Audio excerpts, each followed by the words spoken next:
You better love me again.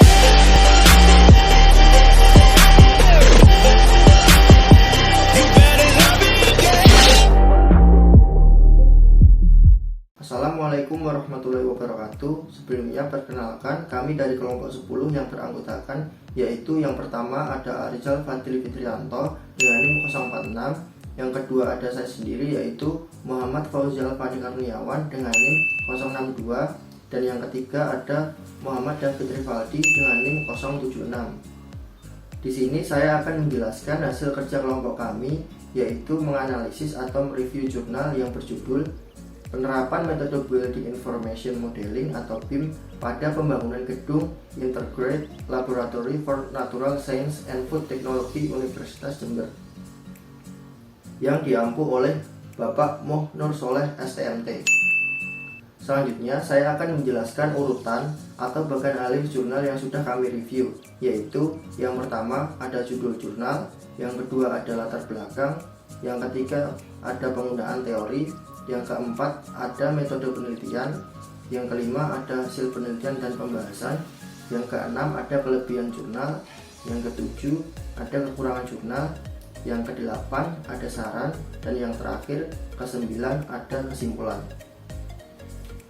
Nah, masuk ke materi yang pertama, yaitu latar belakang.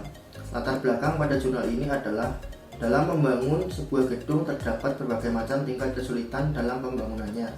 Begitupun pada pembangunan gedung ILN JFT Universitas Jember yang memiliki tingkat kompleksitas yang cukup tinggi, sehingga diperlukan suatu metode pemodelan yang mampu mempermudah dan meminimalisir kesalahan dalam membangun gedung tersebut.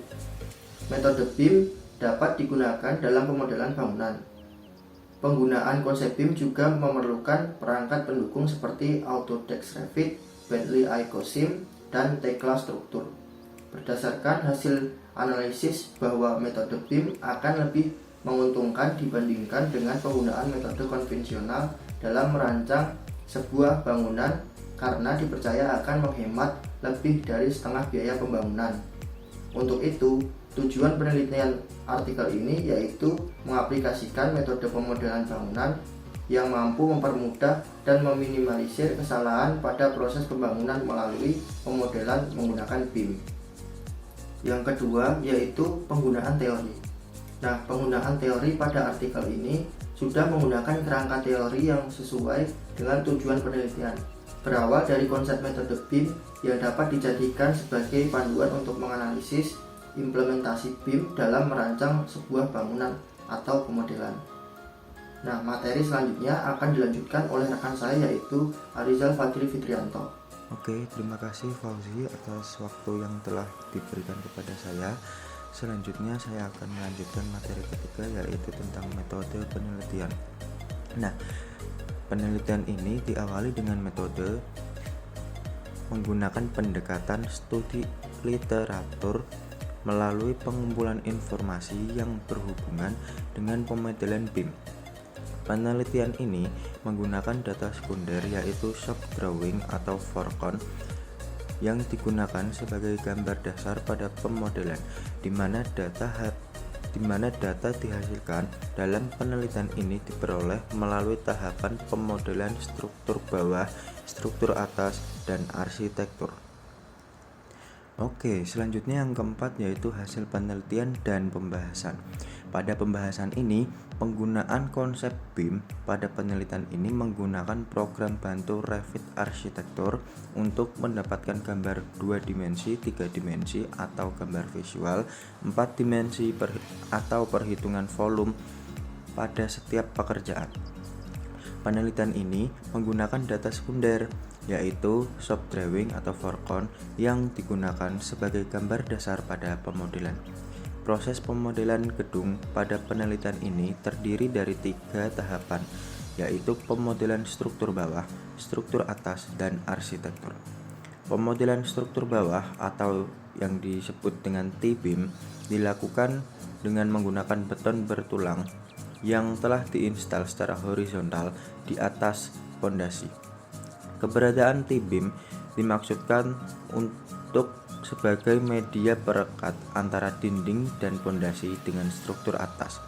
Dari hasil pemodelan struktur bawah diperoleh volume beton T-beam adalah 26,74 meter kubik, sedangkan tulangan T-beam bervolume 4.361 kg. Tahapan kedua dalam pemodelan ini adalah pemodelan struktur atas.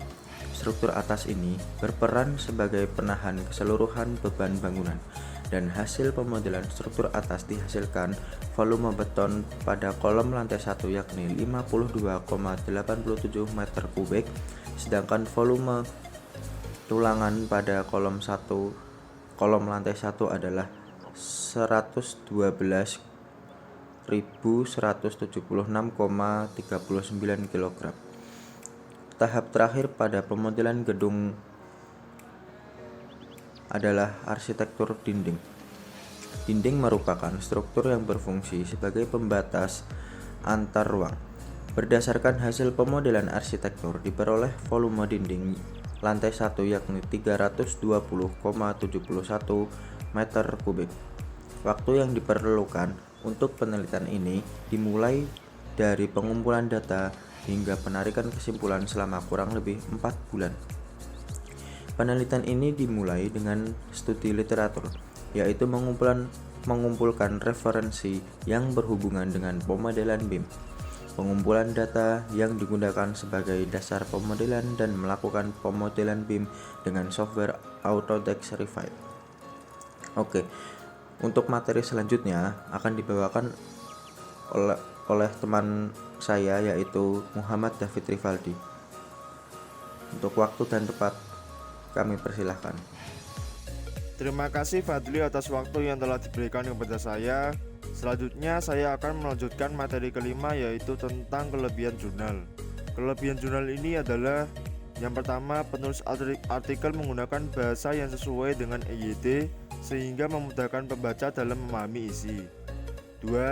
Hasil penelitian yang dijabarkan sesuai dengan tujuan penelitian sehingga memudahkan pembaca dalam menarik sebuah kesimpulan.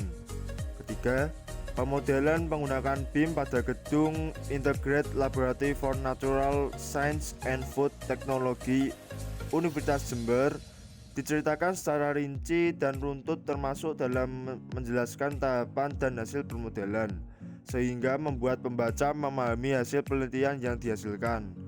4. Sumber yang digunakan dalam artikel ini sebagian besar merupakan sumber baru, sehingga didapat informasi yang lebih akurat. Yang keenam yaitu kekurangan jurnal. Kekurangan jurnal ini adalah yang pertama, pembahasan pada artikel ini kurang disampaikan secara jelas dan rinci. 2. Gambar pada jurnal tersebut buram, kurang dapat dibaca. Yang terakhir yaitu ada saran dan kesimpulan dari jurnal tersebut.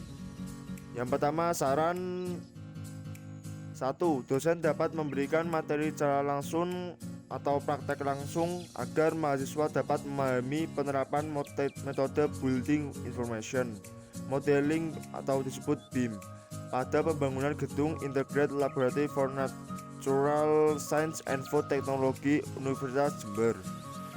2. Gambar pada langkah-langkah dapat diganti menjadi lebih jelas agar pembaca lebih cepat paham. Kesimpulannya yaitu artikel ini menghasilkan kesimpulan bahwa proses pemodelan menggunakan metode BIM dilakukan melalui 3 tahapan, yakni pemodelan struktur bawah, struktur atas, dan arsitektur. Pada struktur bawah memodelkan T-beam, fondasi, pile cap, dan board pile. Struktur atas memodelkan balok, plat, kolom, dinding geser. Arsitektur memodelkan dinding, lantai, plafon, pintu, dan jendela. Baik, terima kasih. Sekian dari kelompok kami. Kurang lebihnya kami mohon maaf.